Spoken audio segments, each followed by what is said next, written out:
Bonjour et bienvenue. Aujourd'hui, nous allons explorer un sujet fascinant, l'influence des champs électromagnétiques faibles sur la communication cellulaire, un domaine de recherche en pleine expansion qui touche à notre quotidien.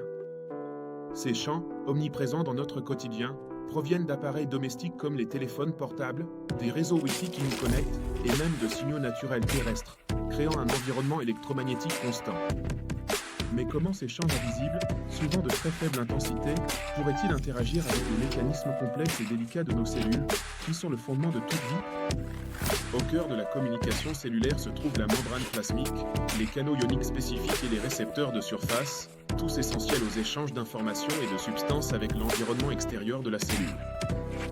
Ces canaux spécialisés permettent le passage sélectif d'ions cruciaux comme le sodium, le potassium et le calcium, régulant ainsi une multitude de fonctions vitales, de la contraction musculaire à la transmission nerveuse. L'hypothèse centrale que nous allons examiner est que même un champ électromagnétique externe faible, bien que non ionisant, peut légèrement modifier ces échanges ioniques fondamentaux, perturbant l'équilibre cellulaire.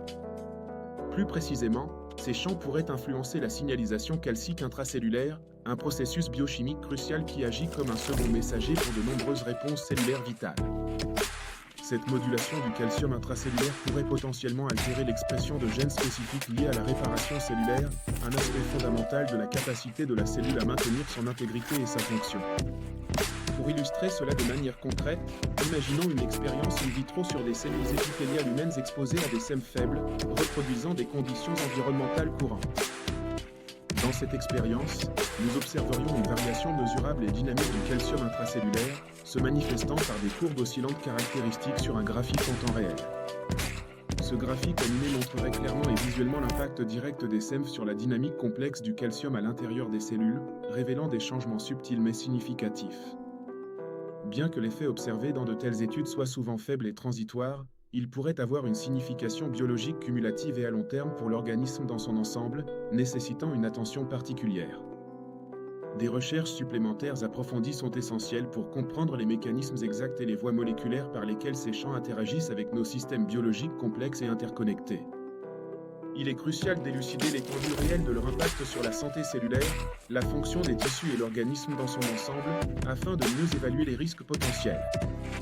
Ces études pionnières, comme celles menées par Smith et al.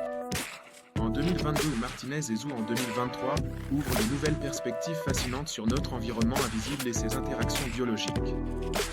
En conclusion, l'étude des champs électromagnétiques faibles représente un domaine de recherche prometteur, complexe et multidisciplinaire, avec des implications potentielles pour la santé humaine.